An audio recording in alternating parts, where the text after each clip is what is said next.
Porque madre y maestra, la Iglesia incesantemente invita a los fieles laicos a vivir su vocación en el mundo, vocación que los llama a consagrar las realidades temporales, impregnándoles del sentido cristiano para así edificar el reino de Dios en el mundo. Vocación que los impulsa a mostrar concretamente en la vida personal y familiar, en la vida social, cultural y política, que la fe permite leer de forma nueva y profunda la realidad y transformarla. Que la esperanza cristiana amplía el horizonte limitado del hombre, proyectándolo hacia la verdadera altura de su ser, hacia Dios. Que la caridad en la verdad es fuerza eficaz para cambiar el mundo. Que el Evangelio es garantía de libertad y mensaje de liberación integral. Que los principios fundamentales de la doctrina social de la Iglesia son de gran valor y actualidad para la promoción de todo el hombre y de todos los hombres. Es esta, a grandes rasgos, la vocación del laico: mostrar al mundo y a la sociedad, con su vida y con su acción, que el Emmanuel está efectiva y eficazmente con nosotros en medio del mundo. A esa sociedad que abraza el uso de lo político para la consecución del bien común, que, como dice el Concilio Vaticano II, abarca el conjunto de aquellas condiciones de la vida social con las que los hombres, familias y asociaciones pueden lograr más plena y fácilmente su perfección propia. La política, afirmaba el Papa Pablo VI, es un aspecto que exige vivir el compromiso cristiano al servicio de los demás, al servicio precisamente del bien común. De aquí que la actividad política es algo llamado a realizarse siempre con espíritu de servicio. Se veía de alguna manera que el hombre, particularmente el católico consciente, no puede desinteresarse de la política, pues es su misma experiencia de creyente lo que lo impulsa y debe impulsarlo a ser sensible a la dimensión social y a los necesitados, a la cuestión del bien común, a la unidad.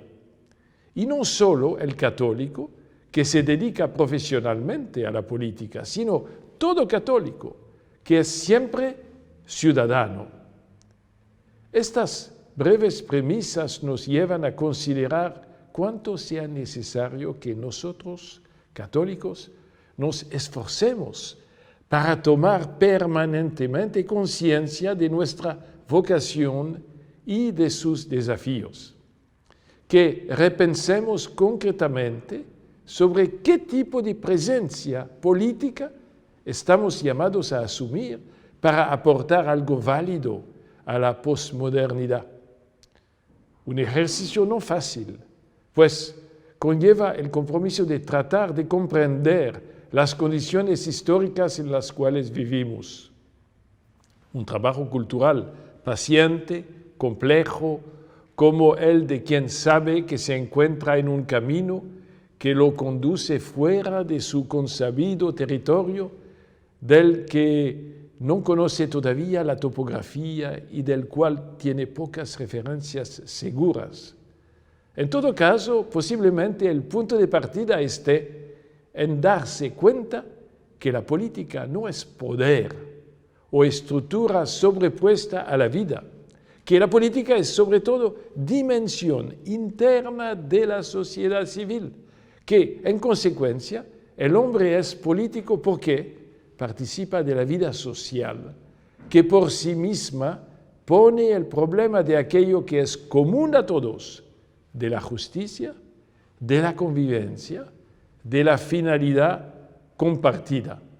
Es la vida social la que interroga y pone las preguntas políticas.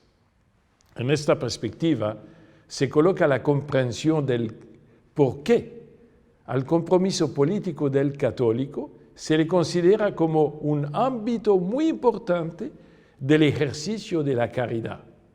Tal compromiso, en efecto, para el católico no es sino un modo muy noble y eficaz de colaborar al providente gobierno divino del mundo y a su cuidado para las necesidades del hombre.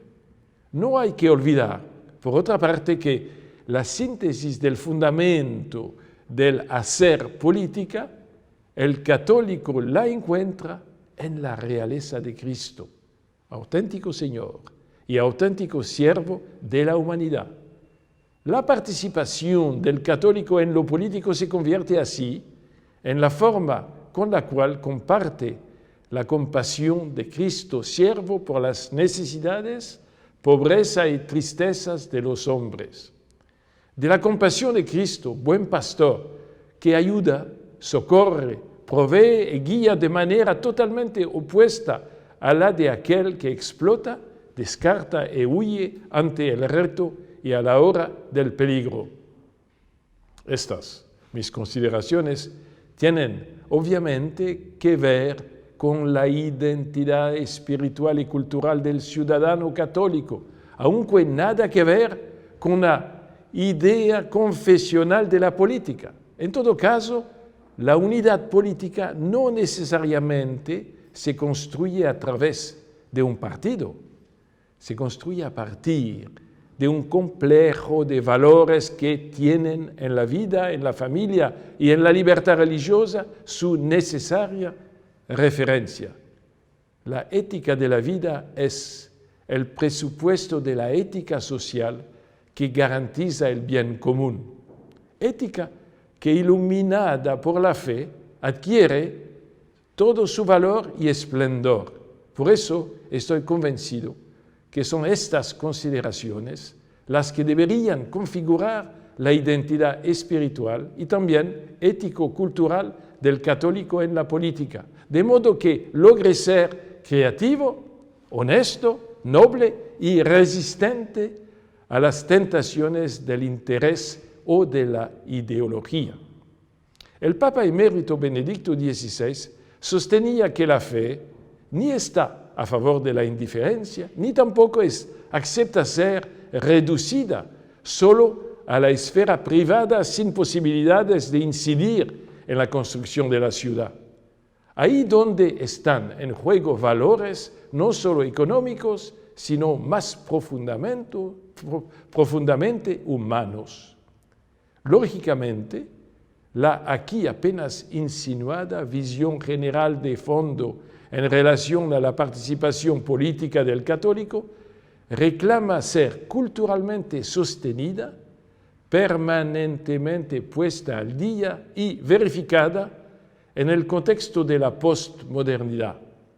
Un proceso similar demandan por su parte los sujetos políticos católicos, cuya sensibilidad política necesita ser constantemente sostenida y educada en unísono a la reflexión que la Iglesia ha elaborado en la doctrina social, muy citada y llamada en causa, por cierto, pero no suficientemente conocida ni difundida, ni siquiera por la misma comunidad católica. Es fundamental, en consecuencia, asumir y promover, junto a una seria y vivida formación en la fe, también una amplia y profunda educación en la doctrina social de la Iglesia y en su función, en cuanto a mediación necesaria entre la fe y la cultura política. Pero, como decía el Papa Francisco a las autoridades civiles en Bolivia, se requiere de igual forma una educación ética y moral que cultive actitudes de solidaridad y corresponsabilidad entre las personas y que haga crecer la conciencia de que los cristianos, en cuanto discípulos de la buena noticia, somos portadores de un mensaje de salvación que tiene en sí mismo la capacidad de ennoblecer a las personas, de inspirar grandes ideales capaces de impulsar líneas de acción que vayan más allá del interés individual, posibilitando la capacidad de renuncia en favor de los demás, la sobriedad y las demás virtudes que nos contienen y nos unen. Así decía el Papa Francisco en Bolivia. Y es que el bien común, dice todavía el Santo Padre, es algo más que la suma de intereses individuales. Es un pasar de lo que es mejor para mí a lo que es mejor para todos y incluye todo aquello que da cohesión a un pueblo, metas comunes, valores compartidos, ideales que ayudan a levantar la mirada más allá de los horizontes particulares. Para nadie es un misterio que la actual política necesita de grandes reformas, pero también de reformadores aptos y capacitados. Hacen falta católicos en la política.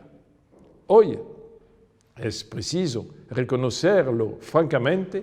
Muchos de los católicos que sirven en lo político parecen sentirse incapaces o temerosos de mostrar su inspiración católica y de aceptar que sea la fe y el Evangelio la motivación profunda de su obrar.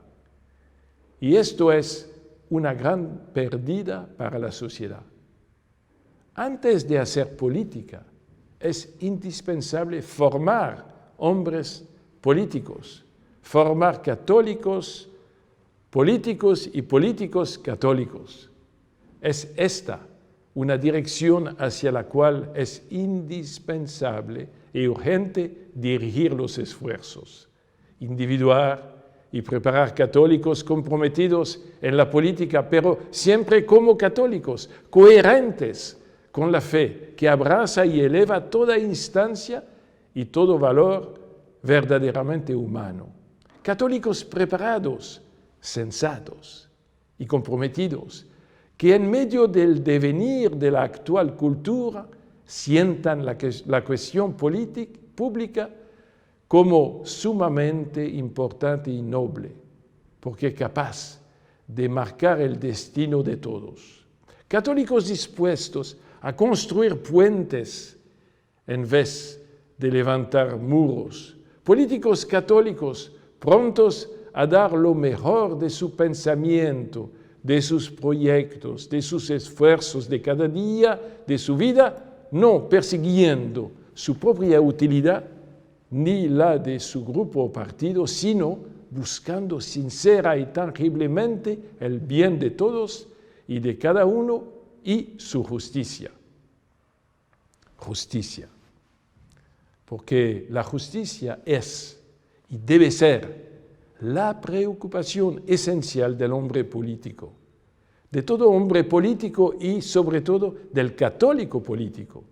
Una justicia que no se contenta con dar a cada uno lo suyo, sino que tiende a crear entre los ciudadanos condiciones de igualdad en las oportunidades, privilegiando por tanto a quienes, por su condición social, cultura o física, corren el riesgo de quedar descartados y de ocupar siempre los últimos puestos en la sociedad sin posibilidades de recuperación personal.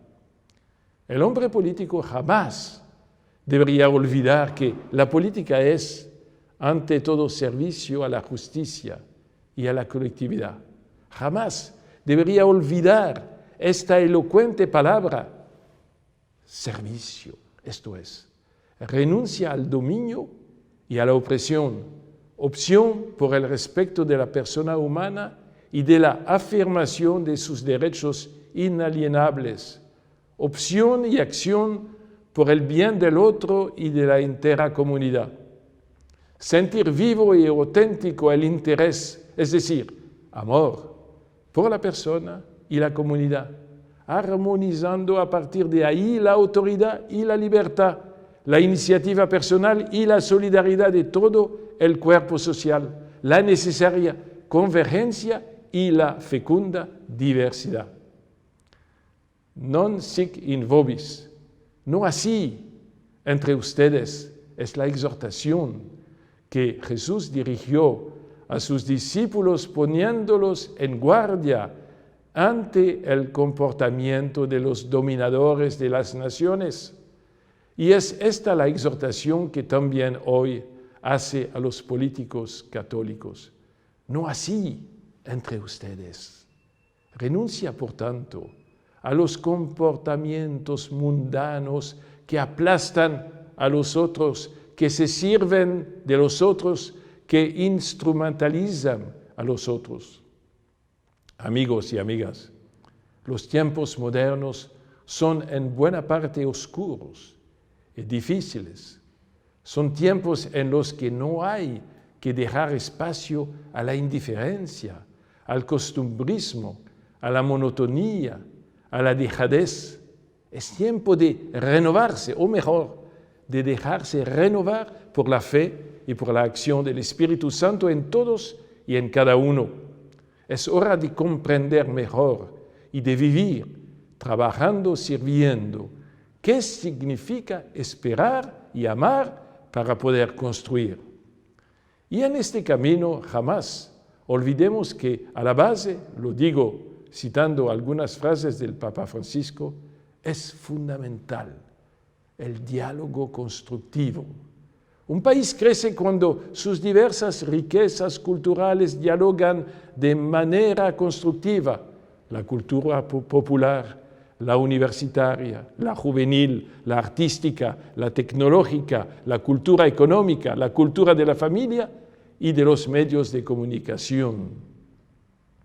En todos los ámbitos de la sociedad, pero especialmente en la actividad pública, se ha de potenciar el diálogo como medio privilegiado para favorecer el bien común sobre la base de la cultura del encuentro, del respeto y del reconocimiento de las legítimas diferencias y opiniones de los demás. No hay que detenerse en lo conflictivo. La unidad siempre es superior al conflicto. Como católicos debemos creer y estar convencidos de que la hermandad entre los hombres y la colaboración para construir una sociedad más justa no son un sueño fantasioso, sino el resultado de un esfuerzo concertado de todos hacia el bien común. Compromiso por el bien común que requiere por parte de todos sabiduría, prudencia y generosidad. Amigas y amigos, nosotros en cuanto ciudadanos y particularmente en cuanto católicos, compartimos los temores, incertidumbres y interrogantes de los hombres de hoy, pero lo hacemos y queremos hacerlo no con pesimismo, sino con esperanza, pues tenemos la certeza de que Jesucristo es el Dios de la historia y de que en Él y en su Iglesia encontramos siempre la luz que necesitamos para iluminar nuestro camino, incluso en los momentos difíciles y oscuros.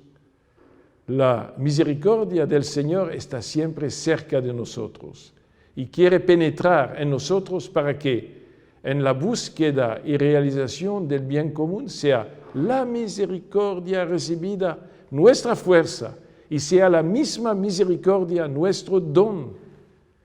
Es esta la lección que nos ofrece Jesús con la parábola del buen samaritano. Una parábola que fue objeto de la meditación del Papa Francisco durante la audiencia general del 27 de abril 2016 y de la cual, si me permiten, quiero citar algunos párrafos. La parábola, dijo el Papa en aquella audiencia general, nos ofrece una primera enseñanza. No es automático que quien frecuenta la casa de Dios y conoce su misericordia sepa amar al prójimo. No es automático. Tú puedes conocer toda la Biblia. Tú puedes conocer todas las normas litúrgicas. Tú puedes conocer toda la teología, pero del conocer no es automático el amar. El amar tiene otro camino. El sacerdote y el levita ven, pero ignoran. Miran, pero no proveen. No lo olvidemos jamás. Ante el sufrimiento de tanta gente agotada por el hambre, por la violencia y la injusticia, no podemos permanecer como espectadores, ignorar el sufrimiento del hombre. ¿Qué cosa significa? Significa ignorar a Dios. Pero vayamos, prosiguió el Santo Padre, al centro de la parábola, el samaritano. Cuando vio el hombre herido, no pasó de largo como los otros dos, sino que lo vio y se conmovió. Está ahí la diferencia. Los otros Dios vieron, pero sus corazones permanecieron cerrados, fríos. En cambio, el corazón del samaritano era sintonizado con el corazón de Dios. Concluida la parábola, explicó el Papa, Jesús devuelve la pregunta al doctor de la ley y le pide, ¿cuál de los tres te parece que se portó como prójimo del hombre asaltado por los ladrones? La respuesta es finalmente inequivocable, el que tuvo compasión de él. El prójimo es el samaritano que se ha hecho cercano. Jesús cambia la perspectiva, no clasificar a los demás, para ver quién es el prójimo y quién no lo es. Tú puedes hacerte prójimo de quien se encuentra en la necesidad y lo serás si en tu corazón tienes compasión, es decir, tienes esa capacidad de sufrir con el otro. Esta parábola, concluyó el Santo Padre, es un estupendo regalo para todos nosotros y también un compromiso. A cada uno de nosotros Jesús repite lo que le dijo al doctor de la ley. Ve y haz tú lo mismo. Estamos todos llamados a recorrer el mismo camino del buen samaritano, que es la figura de Cristo. Entonces, al final de mi intervención, quiero también presentarle el último documento del Santo Padre. Ustedes ciertamente lo han leído, lo tengo en mis manos. Se llama Fratelli Tutti. Es una frase que utilizó Francisco de Asís. Si me permiten, y será el final de mi intervención, quiero leerle un pasaje de este capítulo 5, se llama El amor político. Se trata del número 180. Reconocer a cada ser humano como un hermano y una hermana y buscar una amistad social que integre a todos no son meras utopías. Exigen la decisión y la capacidad para encontrar los caminos eficaces que las hagan realmente posibles. Cualquier empeño en esta línea se convierte en un ejercicio supremo de la caridad. Porque un individuo puede ayudar a una persona necesitada, pero cuando se une a otros para generar procesos sociales de fraternidad y de justicia, para todos entra en el campo de la más amplia caridad, la caridad política. Se trata de avanzar hacia un orden social y político cuya alma sea la caridad social. Una vez más, convoco a rehabilitar la política, que es una altísima vocación y es una de las formas más preciosas de la caridad porque busca el bien común.